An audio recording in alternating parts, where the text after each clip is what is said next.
இப்பதான் நம்ம ஆனந்த் இருந்துட்டு எல்லா பிரச்சனையுமே முடிஞ்சு ரொம்பவே பாத்தீங்கன்னா சந்தோஷத்துல இருந்துட்டு இருந்தாங்க. ஆனா இப்படி ஒரு ஆபத்தை பாத்தீங்கன்னா வரும் அப்படின்னு சொல்லிட்டு அவங்க பாத்தீங்கன்னா எதிர்பார்க்கவே இல்லை. அதாவது என்னாச்சு அப்படின்னு பாத்தீங்கன்னா, இப்போ நம்ம அன்பு பாத்தீங்கன்னா தன்னோட வீட்டுல இந்த ஒரு விஷயத்த பத்தி ஓபன் பண்ணலாம் அப்படின்னு சொல்லிட்டு போகும்போது அங்க பாத்தீங்கன்னா பல பிரச்சனைகள் நடந்துட்டு இருக்கு. அதாவது நம்ம அன்புக்கு வேற ஒரு பொண்ணு, தன்னோட அத்தை பொண்ணை பாத்தீங்கன்னா கல்யாணம் பண்ணி வைக்கிறதுக்கு இப்போ பயங்கரமான பிளான் பாத்தீங்கன்னா நடந்துட்டு இருக்கு. இது உண்மையிலேயே பாத்தீங்கன்னா நம்ம அன்புக்கு மிகப்பெரிய அதிர்ச்சி. அது மட்டும் இல்லாம நம்ம அன்பு என்ன சொல்றத அவங்க அம்மா கேட்பாங்களா அப்படின்னு கேட்டா கண்டிப்பா கிடையாதுன்னு தான் சொல்லணும். ஏன்னா நம்ம அன்பு ஆல்ரெடி ஆனந்தி அப்படின்றவங்கள லவ் பண்றாங்க.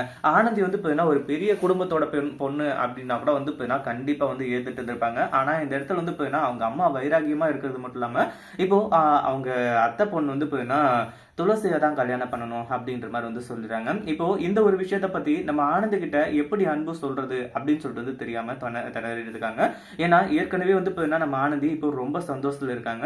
ஏன்னா 7 லட்சம் கிடைச்சிருச்சு. அவங்க அக்காவோட கல்யாணத்தை சீரும் சிறப்புமா செஞ்சிடலாம், இனிமே பிரச்சனையே கிடையாது, நமக்கு பிடிச்சிருந்த தொல்லை எல்லாமே விட்டுச்சு அப்படின்னு சொல்லிட்டு ஆனந்தி சந்தோஷமா இருக்காங்க. அவங்க சந்தோஷமா இருக்கிற டைம்ல இப்படி நம்ம சோகமான விஷயத்த சொல்றதா அப்படின்னு சொல்லிட்டு நினைச்சு ரொம்பவே ஃபீல் பண்ண ஆரம்பிச்சாரு நம்ம அன்பு. ஏன்னா அவரு எந்த அளவுக்கு ஆனந்தியை லவ் பண்றாங்க அப்படின்ற விஷயம் எல்லாருக்குமே தெரிஞ்சதுதான். ஆனா அதே சமயம் நம்ம மகேஷ் சார்கிட்டையும் சொல்லி இந்த ஒரு விஷயத்தை பத்தி நம்ம ஈஸியா சொல்லி ஒரு முடிவுக்கு கொண்டு வந்துடலாம் அப்படின்ற மாதிரி நினைச்சிட்டு இருந்தாங்க. ஆனா இப்போ வீட்லயே சொல்ல முடியாத சுச்சுவேஷன். அப்படியே சொன்னாலுமே நம்ம ஆனந்தியை ஏத்துக்குவாங்களா அப்படின்னு கேட்டா கண்டிப்பா கிடையாது.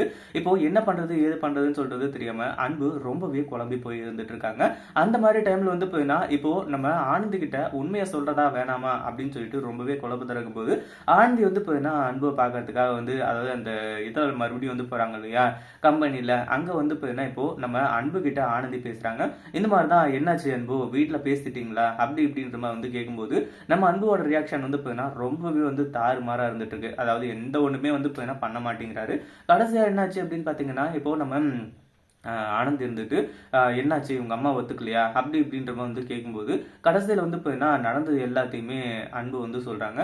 கடைசியில என்ன பண்றது ஏது பண்றதுன்னு சொல்லிட்டு தெரியாம நம்ம ஆனந்த் இருந்துட்டு பயங்கரமா அன்புவோட சட்டையை பிடிச்சி கதறி எழுதிட்டு இருக்காங்க. என்ன பண்றது ஏது பண்றது அப்படின்னு சொல்லிட்டு தெரியாம.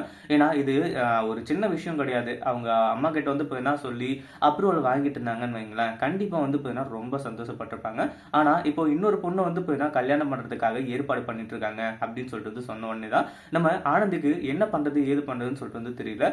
சந்தோஷமா இருந்தவங்க வாழ்க்கையில இப்படி சோகம் நிறையும் அப்படின்னு சொல்லிட்டு இவங்க எதிர்பார்க்கவே இல்லை. ஒரு பக்கம் மகேஷ் சார்கிட்டையும் இவங்க சொல்ல முடியாம இப்போ தவிச்சுக்கிட்டு இருக்காங்க. ஏன்னா இந்த இடத்துல நம்ம அன்பு இருந்துட்டு எப்படியாச்சும் எல்லாத்தையுமே சமாளிச்சிடலாம் அப்படின்ற மாதிரி தான் நினைச்சிட்டு இருந்தாரு. ஆனா இவ்வளோ கிரிட்டிக்கலா போய் முடியும் அப்படின்னு சொல்லிட்டு கொஞ்சம் கூட எதிர்பார்க்கல. அதே சமயம் இந்த இடத்துல இப்போ நம்ம அன்பு இருந்துட்டு அவங்க அம்மாவை எதிர்த்தா மட்டும்தான் இப்போ ஆனந்தியை கல்யாணம் பண்ண முடியும். நம்ம அன்பு எதிர்த்து நான் அவங்க அம்மா கிட்ட விஷயத்தை எல்லாத்தையுமே சொல்லி இந்த கல்யாணத்துக்கு சம்மதிக்க வைப்பாங்களா அப்படின்றத கமெண்ட் பண்ணுங்க. இந்த வீடியோ பிடிச்சிருந்தா லைக் பண்ணுங்க, ஷேர் பண்ணுங்க. இப்பதான் நம்ம சேனலுக்கு ஃபர்ஸ்ட் டைம் வரீங்க அப்படின்னா சப்ஸ்கிரைப் பண்ணிக்கோங்க.